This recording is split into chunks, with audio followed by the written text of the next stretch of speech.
And I know it sounds like a crackpot theory. I know it does, but we're living it. We're seeing. Well, it sounds crazy to say Germany would invade Poland and France. It sounds crazy to say that we would have the Vietnam War.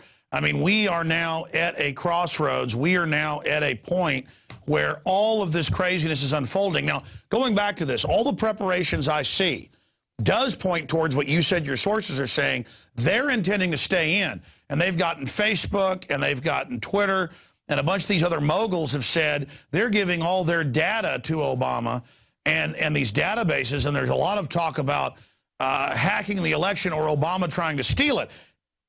And again, I'm not here saying Romney's going to save us either. The point is there is somewhat of a power struggle, though, over which element of the criminal cartel gets to be in control. So elaborate on that stunning statement and flesh that out what your source was saying that Obama is intending to stay in. Well, and again, I first really heard about this back in April, where Obama is digging his heels in, and of course Valerie Jarrett is kind of the impetus behind this, where everything is Obama. It's Obama's agenda, and we have to look at what happened in the '60s. The very people who were protesting back in the '60s are in power today, or at least influence that power structure under Obama today. And one thing that we're seeing right now is you've got a black man, so to speak, in the White House, and you've got this communist philosophy that he is advocating and pushing. He's got a job to do. He wants to, and he told us in the beginning, he wants to fundamentally change America. Well, my DHS source is saying, look, everything that we've been seeing here, or he's been seeing with respect to the DHS, is Obama, and I'm kind of expanding on your question here, but Obama is attempting to create his own police force, attempting to create, and by the way, there's a lack of trust by Obama with some of the intelligence agencies. So he's actually creating his own, if you will, intelligence agency within the intelligence agency. And I don't know if that makes sense or not. No, sure. I mean, he's creating his own junta, you would call it, or the people that control him are, and that's what they're using: TSA, Homeland Security, all of this. And we're sitting here watching this Orwellian military, paramilitary build-up against us. I just don't see him being able to get away with it. I think even the power structure itself, elements of it that aren't completely insane, understand for stability reasons that Obama needs to have the brakes put on him. Well, that very well may be. Again, it's in talking with my source, I do know that, again, the plans are fluid. The objectives are the same, but the plans are fluid. They are the DHS is being responsive to the requests, like from Jarrett and from Napolitano, or acting on the requests from Valerie Jarrett through Jen Napolitano. And again, the plans are changing. They could change, within a matter of hours or days. But again, the objectives are the same. It's not just about Obama. Obama is the conduit for which. Sure, he's useful because, well, just like with the tragic events with Trayvon Martin, it later came out the Justice Department had groups in there trying to foment something. You could turn on the news and see that was happening. Get us fighting with each other so the globalists can carry out their operations. But Obama was to be their savior. He was to sell the whole agenda. Now that has basically blown up in their face, like you said, it's a very fluid situation. But overall, I would look at the events that are taking place, and I think it points towards people waking up. I mean, separately, you have the head of Homeland Security for New York filing this lawsuit with all these witnesses ready to testify about bizarre lesbian escapades at the Department of Homeland Security and the bizarre domination of men. I mean, I see that as another attempt to try to slow down these people. Yeah, and I asked my source about that because I was curious about the extent to which this is taking place. And the information I got is basically you don't know the half of it. That's what I was told. You don't know the half of it. It's a perversion palace under this General Napolitano.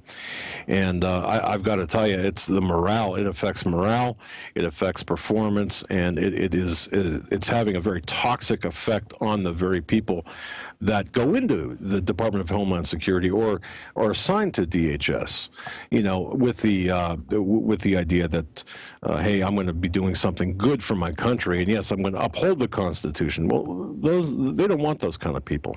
And that whether that's a collateral effect of what they're doing or whether that's the intent, that's the result. Well, they treat us like they're a guerrilla force because that's what they see themselves as, and they want to demoralize this country. They want to do everything in our name while we get the blame for it, and then while they set the precedent to get away with anything. That's right. But I don't see that working anymore. Most of the police I talk to are now waking up. Military's been awake for a long time. That brings us to our next issue. Back when some police officers were killed in Pittsburgh by a white supremacist who it turned out was a big enemy of mine for whatever reason, they tried to connect it to me, the Southern Poverty Law Center and others. When it came out that the guy was actually attacking me, that I wasn't his hero, they had to retract it. Now the ADL, with his 2 officers killed down in Louisiana, has tried to connect it, saying, well, one of the shooter's friends, you know, had said he liked Alex Jones on his Facebook. I mean, who knows if that's even true? From your perspective, what should I be thinking when I constantly see this drumbeat that I'm going to cause violence when I'm always calling for the opposite of that?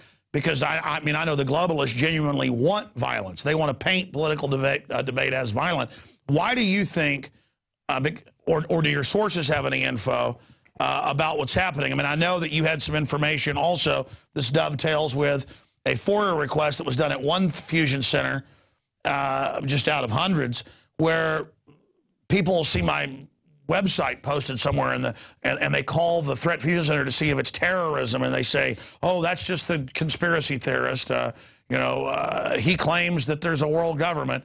And then, I mean, the fact that they're following my website, reading the comments, and the most inane stuff. You know, they're having Homeland Security meetings about how does all this go together, Doug Hagman. And I hate to get you on and ask questions about myself, but I want your perspective on this because it's pretty darn creepy. Oh, it is. And, you know, you're front and center in this, in that particular war. I have to mention this. I mean, we've got a radio program at night, and Steve Quayle, who you know and have had on as a guest, he was on our radio program. Well, in Kansas City, there was a family, a man and woman and some kids, and the kids were in the Walmart parking lot in a car found duct taped. Their mouths were duct taped, and they were duct taped, and while the parents were in Walmart shopping, and it turns out this guy, when police were called and responded, this guy said, oh, they're demon possessed, and according to this man who was a drug addict, allegedly, and also allegedly had no sleep for like 9 days and perhaps had some other mental issues, stated that he was told to, you know, bind up the children and duct tape the children because of instructions from Steve Quayle, for example. And this is the same thing, more or less, that happened to you. And we're seeing this happen to other people where, out of nowhere, the blame is being cast. You're being put in the crosshairs. Other truth tellers are being put in the crosshairs. And I believe, and again, according to my sources within, my one source within DHS, this is exploiting a tactic. This is a way, for example, if there's an incident, a shooting, you know, or a kidnapping or whatever, they're attempting to demonize people who are attempting to get the truth out to the American public and say, look, you're not telling the truth. You're exacerbating the situation. You're causing this to happen. You're creating the situation. And again, you know, anytime that they could take a swipe like that at you, they're going to. And as you've seen, they have. Steve Quayle the same way, me the same way. This is a tactic that's being used. You had a talk show, a young man who has a talk show host, his own talk show host on Blog Talk Radio. They picked him up on a 302 in Pennsylvania, which is an involuntary commitment, because he dared talk about what the government is doing. And right now, we've seen this historical abuse of psychiatry. I mean, this was common back in the Soviet Union, back in the 70s and 80s. And by the way, I mean, as you know, you published the article. He has the files. They said it was mental illness, that he was Christian. Oh, yeah, exactly. And see, and when people realize that over 1/3 of the political prisoners in the Soviet Union back in the 70s and 80s were locked up in psychiatric hospitals, this is what is going on today. They're using the model from the Soviet Union. And well, Hitler did that too. That's how it all started, was right. This medical tyranny, because it was outside of the courts. And there's no real precedent there except for tyranny. They're like, oh, we're just here, no warrant, no nothing. On your radio show, you said get ready for the collapse, get firearms. Well, government's buying firearms and digging in. You'd be crazy if you weren't getting prepared to protect yourself from looters or whatever. Oh yeah, Alex. Look, they can do that. You can't. I can't. We can't. We're just we're the peasants. I mean, and if we dare do this, or we dare suggest that we prepare, then we're paranoid. We suffer from. And I just heard this term when I was looking through this historical overview of the Soviet Union and stuff. Sluggish schizophrenia, and two of the symptoms are struggle for the truth and perseverance. Okay, now, again, wow, so George Washington had sluggish schizophrenia.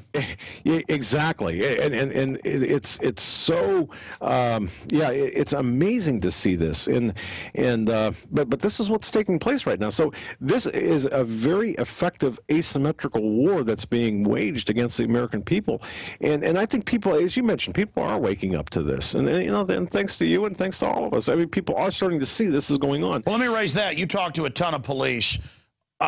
From what I've seen, they're really starting to wake up. They're like, this is crazy, but it's really happening, because they're announcing the world government on the news and saying foreign bankers now own you. It's in Time Magazine, Newsweek, television. But then they're like, but you told us for decades these guys were crazy.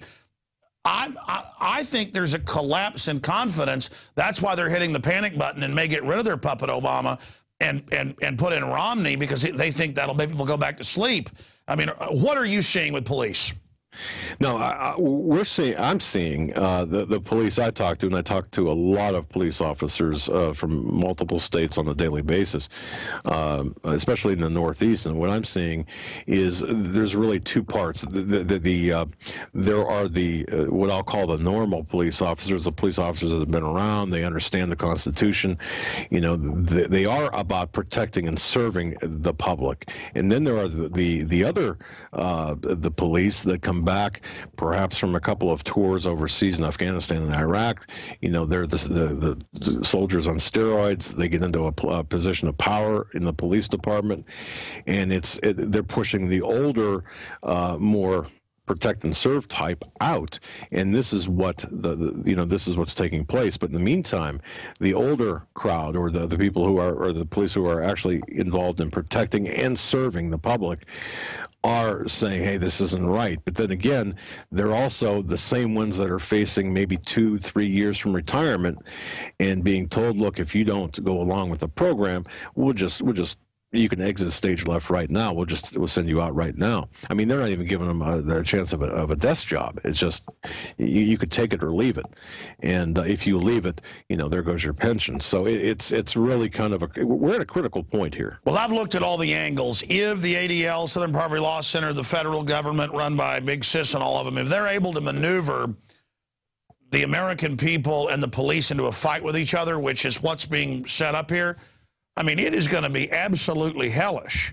Oh, yeah. And, I think the establishment's wish to